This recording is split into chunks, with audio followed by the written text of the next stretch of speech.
Assalamualaikum warahmatullahi wabarakatuh.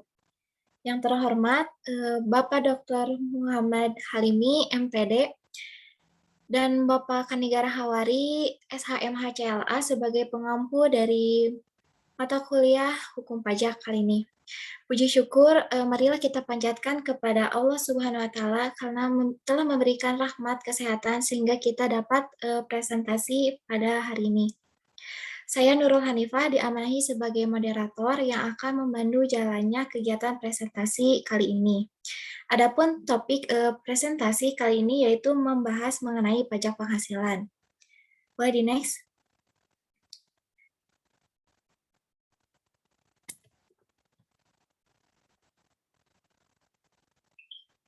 Kami dari kelompok 1 yang beranggotakan Adi Pamungkas, Debbie Ababil, Listia Septiani, Nurul Hanifah, Oktavia Triwidaryati, Rani Rahmawati, dan Syahrul Afarok Jumafril. Baik, untuk pembahasan yang pertama akan dijelaskan oleh Saudara Adi Pamungkas. Kepada Saudara Adi, dipersilahkan. Baik, terima kasih atas kesempatannya. Di sini saya akan menjelaskan tentang pendahuluan. Baik, untuk pendahuluan sendiri, sumber penerimaan negara dari sektor pajak ada banyak macamnya. Salah satu salah satunya itu adalah pajak penghasilan badan. Itu pajak penghasilan yang dikenakan kepada sebuah badan usaha atas penghasilan dan laba usahanya, baik dalam negeri maupun pendapatan di luar negeri dalam rangka menyukseskan pembangunan nasional. Peranan penerimaan pajak sangat penting dan mempunyai kedudukan yang strategis. Tidak mungkin pemerintah dapat menggerakkan roda pemerintahan dan pembangunan nasional tanpa adanya dukungan dana, terutama yang bersumber dari penerimaan pajak. Oleh sebab itu, setiap tahun penerimaan pajak senantiasa diupayakan untuk terus meningkat. Maka diperlukan adanya kesadaran dari masyarakat akan kewajiban pajaknya, karena pajak yang dikumpulkan digunakan untuk kepentingan dan membiayai pengeluaran rutin serta pembangunan sosial dan ekonomi masyarakat. Ada 3 unsur yang menentukan penerimaan pajak, yakni undang-undang perpajakan yang tepat, kepatuhan serta kesadaran dari wajib pajak, dan aparat perpajakan yang cakap dan bersih. Next. Kemudian pajak penghasilan sendiri yaitu kan pajak penghasilan merupakan pajak yang dikenakan terhadap subjek pajak atas penghasilan yang diterima atau diperolehnya dalam satu tahun pajak. Hal ini diatur dalam Undang-Undang Nomor 36 Tahun 2008, 2008, yaitu Undang-Undang PPH, menganut prinsip pemajakan atas penghasilan dalam pengertian yang luas, bahwa pajak dikenakan setiap tambahan kemampuan ekonomis yang diterima oleh atau diperoleh wajib pajak dari manapun asalnya yang dapat dipergunakan untuk konsumsi atau menambah kekayaan wajib pajak tersebut. Penghasilan yang dimaksud adalah adanya tambahan kemampuan ekonomis yang diterima atau diperoleh wajib pajak merupakan ukuran terbaik mengenai kemampuan wajib pajak untuk ikut bersama-sama memikul biaya yang diperlukan pemerintah untuk kegiatan rutin dan pembangunan. Mungkin penjelasan lebih lanjutnya akan dijelaskan oleh rekan saya.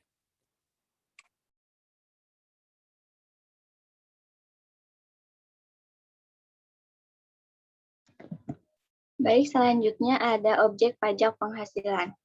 Objek pajak diartikan sebagai peristiwa, perbuatan, atau keadaan yang menurut ketentuan Undang-Undang Perpajakan dikenakan pajak atau menimbulkan utang pajak.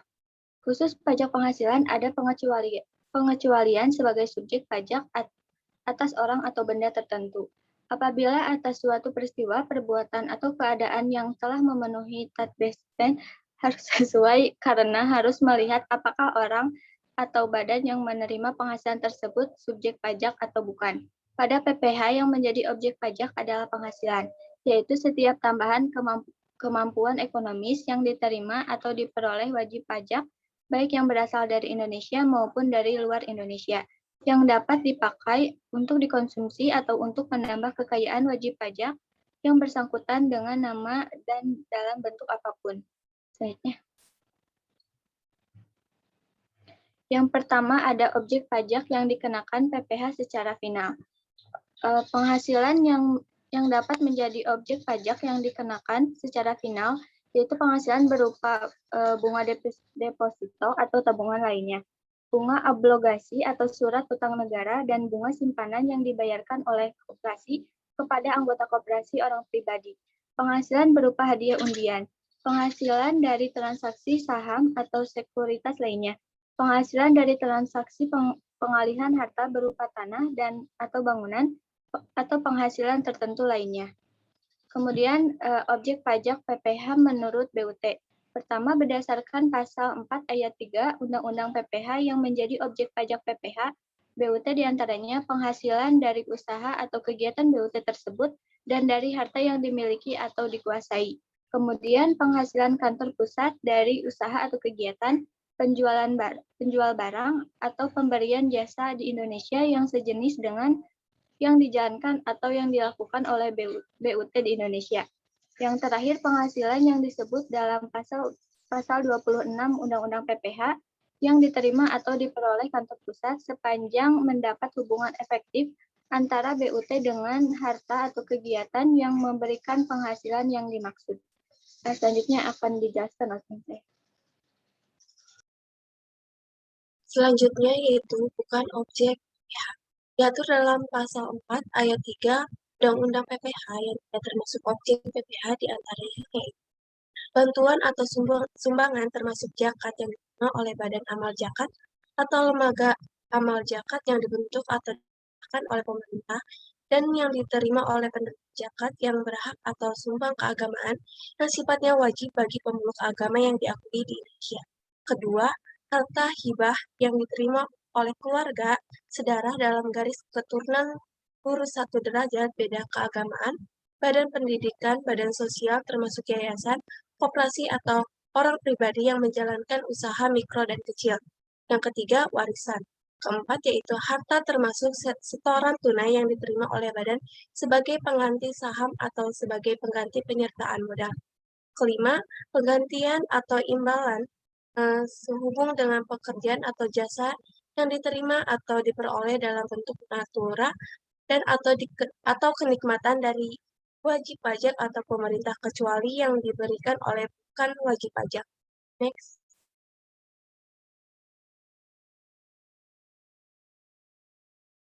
Yang keenam yaitu pembayaran dari perusahaan asuransi kepada orang pribadi sehubung dengan asuransi kesehatan, asuransi kecelakaan, jiwa, dwipaguna, dan beasiswa. Ketujuh, dividen atau bagian laba yang diterima atau diperoleh perseorangan terbatas sebagai wajib pajak dalam negeri. Selanjutnya yaitu iuran yang diterima atau diperoleh dana pensiun yang pendiriannya telah disahkan oleh Menteri Keuangan. Selanjutnya, penghasilan dari modal dan yang ditanamkan oleh dana pensiun dalam bidang-bidang tertentu yang ditetapkan dengan keputusan Menteri Keuangan. Kesepuluh, bagian laba yang diterima atau diperoleh anggota dari perseroan komanditer yang modalnya tidak terbagi atas saham-saham, persekutuan, perkumpulan, firma, dan kongsi termasuk pemegang unit penyertaan kontrak investasi kolektif. Selanjutnya.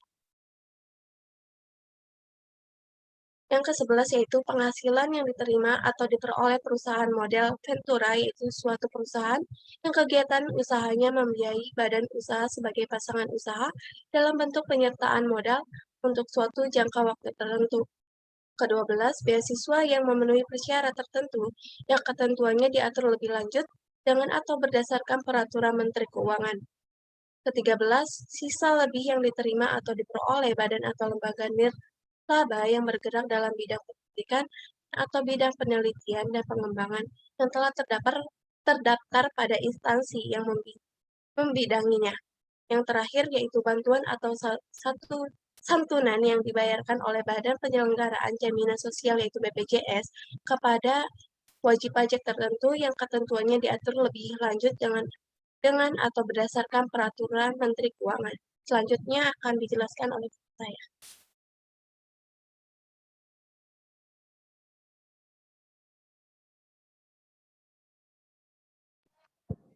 Selanjutnya yaitu subjek pajak PPh. Yang pertama, orang pribadi. Orang pribadi sebagai subjek pajak dapat bertempat tinggal atau berada di Indonesia ataupun di luar Indonesia. Yang kedua, warisan yang belum terbagi sebagai satu kesatuan menggantikan yang berhak.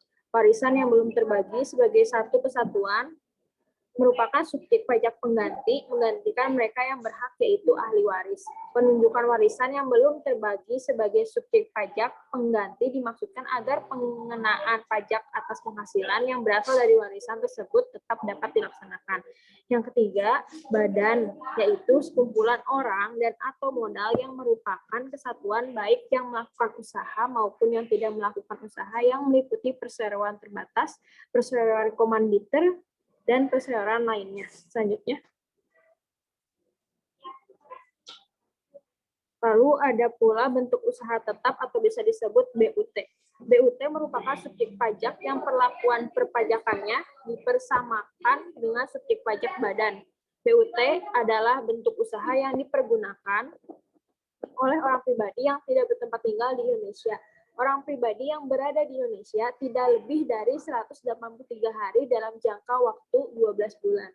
Dan badan yang tidak didirikan dan tidak bertempat kedudukan di Indonesia untuk menjalankan usaha atau melakukan kegiatan di Indonesia yang dapat berupa tempat kedudukan manajemen, cabang perusahaan, kantor perwakilan, uang untuk promosi dan penjualan, pertambangan dan penggalian sumber alam, wilayah kerja pertambangan minyak dan gas bumi, perikanan, peternakan, pertanian, perkebunan, atau kehutanan, proyek konstruksi, instalasi, atau proyek perakitan, pemberian jasa dalam bentuk apapun oleh pegawai atau orang lain, perusahaan asuransi yang didirikan dan bertempat kedudukan di luar Indonesia dianggap mempunyai BUT di Indonesia apabila perusahaan asuransi tersebut menerima pembayaran premi asuransi atau menanggung risiko di Indonesia melalui pegawai, perwakilan, atau agennya di Indonesia. Selanjutnya. Lalu ada bukan subjek pajak PPh. Yang pertama, Badan Perwakilan Negara Asing.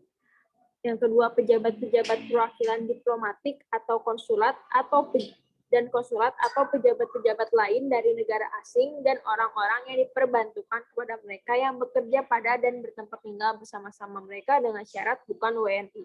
Yang ketiga, organisasi-organisasi internasional dengan syarat yang pertama, Indonesia menjadi anggota organisasi tersebut dan tidak menjalankan usaha atau kegiatan lain untuk memperoleh penghasilan dari Indonesia selain memberikan pinjaman kepada pemerintah yang dananya berasal dari iuran para anggota. Dan yang ketiga, pejabat-pejabat perwakilan organisasi internasional sebagaimana dimaksud pada huruf C di atas dengan syarat bukan WNI dan tidak menjalankan usaha, kegiatan, atau pekerjaan lain untuk memperoleh penghasilan dari Indonesia. Selanjutnya akan dijelaskan oleh rekan saya. Baik, terima kasih Octavia. Selanjutnya, saya akan menjelaskan mengenai wajib pajak pada PPh. Pada PPh, subjek pajak dalam negeri menjadi wajib pajak apabila telah menerima atau memperoleh penghasilan yang besarnya melebihi penghasilan tidak kena pajak. Sedangkan subjek pajak luar negeri sekaligus menjadi wajib pajak sehubungan dengan penghasilan yang diterima dari sumber penghasilan di Indonesia atau diperoleh melalui bentuk usaha tetap di Indonesia. Wajib pajak adalah orang pribadi atau badan yang telah memenuhi kewajiban subjektif dan objektif. Selanjutnya, mengenai hubungan istimewa dalam PPh. Undang-Undang Pajak Penghasilan pada pasal 18 ayat 4 menentukan hubungan istimewa dianggap ada apabila yang pertama, wajib pajak mempunyai penyertaan modal langsung atau tidak langsung paling rendah 25% pada wajib pajak lain. Hubungan antara wajib pajak dengan penyertaan paling rendah 25% pada dua wajib pajak atau lebih, atau hubungan di antara dua wajib pajak atau lebih yang disebut terakhir. Yang kedua yaitu wajib pajak menguasai wajib pajak lainnya, atau dua atau lebih wajib pajak berada di bawah penguasaan yang sama baik langsung maupun tidak langsung. Dan yang terakhir yaitu terdapat hubungan keluarga baik sedarah maupun semenda dalam garis keturunan lurus dan atau ke samping 1 derajat. Selanjutnya, mengenai penghasilan kena pajak atau PKP. Penghasilan kena pajak adalah penghasilan yang dijadikan dasar untuk menghitung pajak penghasilan. Hal tersebut diatur dalam Undang-Undang Nomor 36 Tahun 2008 tentang pajak penghasilan. Dalam aturan tersebut, penghasilan kena pajak dihitung dari penghasilan kotor dikurangi dengan upah untuk mengumpulkan dan menjaga penghasilan. Adapun tarif penghasilan kena pajak terbagi dalam dua jenis berdasarkan subjek pajaknya, yaitu yang pertama, tarif penghasilan kena pajak dikenakan kepada wajib pajak orang pribadi dalam negeri, dan yang kedua itu ada tarif penghasilan kena pajak yang dikenakan kepada wajib pajak badan dalam negeri atau bentuk usaha tetap. Untuk materi selanjutnya akan dijelaskan oleh rekan saya. Baik, sebelumnya terima kasih kepada Nurul atas pemaparannya. Selanjutnya saya akan melanjutkan mengenai materi penghasilan tidak kena pajak atau PTKP. Penghasilan tidak kena pajak adalah penghasilan yang menjadi batasan tidak kena pajak bagi wajib pajak orang pribadi. Dengan kata lain, apabila penghasilan neto wajib pajak orang pribadi tersebut jumlah kurang dari PTKP, maka tidak akan dikenakan pajak penghasilan. Penghasilan tidak kena pajak adalah batas penghasilan neto yang tidak kena pajak bagi wajib pajak orang pribadi sesuai dengan jumlah tanggungan keluarganya. Menurut pada keputusan Menteri Keuangan tahun 2016 yang menjadi tolak ukur penetapan PTKP adalah upah minimum negara dan pendapatan per kapita.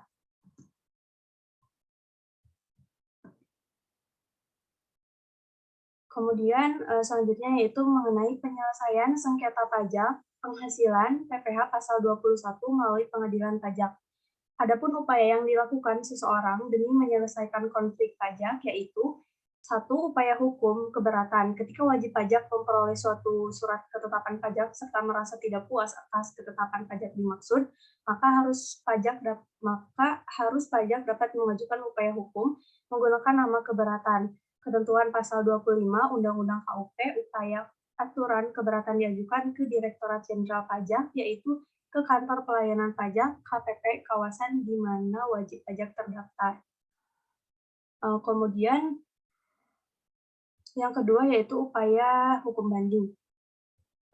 Dalam aplikasi Undang-Undang Perpajakan dimungkinkan adanya upaya aturan dengan nama banding jika harus pajak permanen merasa tidak puas atas keputusan keberatan yang telah dimuntahkan oleh Direktur Jenderal Pajak. Ketiga, upaya hukum gugatan. Gugatan artinya upaya aturan yang bisa dilakukan oleh harus pajak atau penanggung pajak terhadap pelaksanaan penagihan pajak atau terhadap keputusan yang dapat diajukan gugatan berdasarkan peraturan perundang-undangan perpajakan yang berlaku.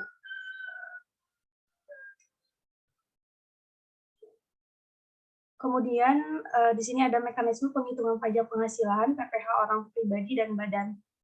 Di Indonesia sendiri, sistem pemungutan pajak yang digunakan ada 3 macam, yaitu Official Assessment System adalah suatu sistem pemungutan di mana aparatur pajak menetapkan jumlah pajak yang terutang dari wajib pajak. Kemudian yang kedua ada Self Assessment System adalah suatu sistem pemungutan pajak di mana wajib pajak menetapkan sendiri jumlah pajak terutang sesuai dengan ketentuan peraturan perundang-undangan perpajakan. Yang ketiga ada withholding system, adalah suatu sistem pemungutan pajak di mana penghitungan pemotongan dan pembayaran pajak serta pelaporan pajak dipercayakan kepada pihak ketiga oleh negara. Materi selanjutnya akan dilanjutkan oleh rekan saya. Terima kasih.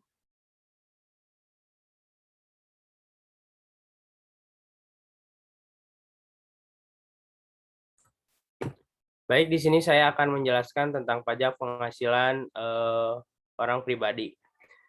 Penghasilan kena pajak merupakan penghasilan yang dijadikan dasar untuk menghitung pajak penghasilan atau PPh. Yang kedua, ada penghasilan tidak kena pajak. Penghasilan tidak kena pajak adalah komponen pengurangan dalam penghitungan PPh pasal 21. Yaitu sebagai komponen pengurangan dalam pemotongan penghasilan yang dapat dikenakan tarif pajak yang tertuang biaya jabatan. Lalu yang ketiga ada biaya jabatan. Biaya jabatan adalah biaya untuk mendapatkan, menagih, dan memelihara penghasilan yang dapat dikurangkan dari penghasilan setiap pegawai tetap, tanpa memandang tingkatan jabatannya. Lalu yang terakhir ada biaya pensiun. Biaya pensiun adalah biaya untuk memperoleh uang pensiun. Biaya pensiun sebesar 5% dari penghasilan bruto setinggi-tingginya yaitu sebesar 200.000 sebulan atau 2.400.000 setahun. Next.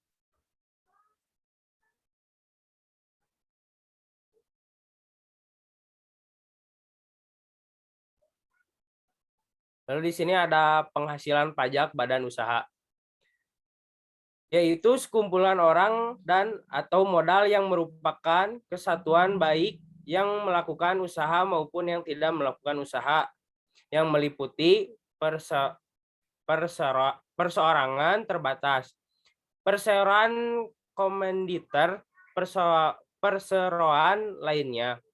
Wajib pajak badan usaha memiliki kewajiban untuk melakukan pembukaan. Pembukaan adalah salah satu proses pencatatan yang dilakukan secara teratur untuk mengumpulkan data dan informasi keuangan yang meliputi harta, kewajiban, modal, penghasilan dan biaya, serta jumlah harga perolehan dan penyerahan barang atau jasa, yang ditutup dengan penyusunan laporan keuangan berupa neraca dan laporan laba rugi untuk periode tahun pajak tersebut.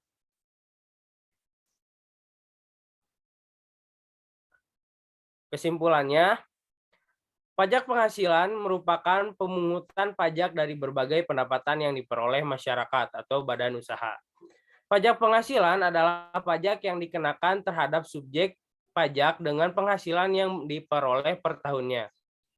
Pajak penghasilan atau PPh berlaku sejak 1 Januari 1984 berdasarkan Undang-Undang Nomor 7 Tahun 1984 yang kemudian diubah menjadi Undang-Undang Nomor 17 Tahun 2000 yang mengatur pajak atas penghasilan yang diterima atau diperoleh orang pribadi maupun badan. Pajak penghasilan yang dimaksud adalah untuk menambah kemampuan ekonomis. Tambahan kemampuan ekonomis yang diperoleh wajib pajak merupakan ukuran terbaik untuk membantu biaya yang diperlukan pemerintah untuk kegiatan rutin dan pembangunan.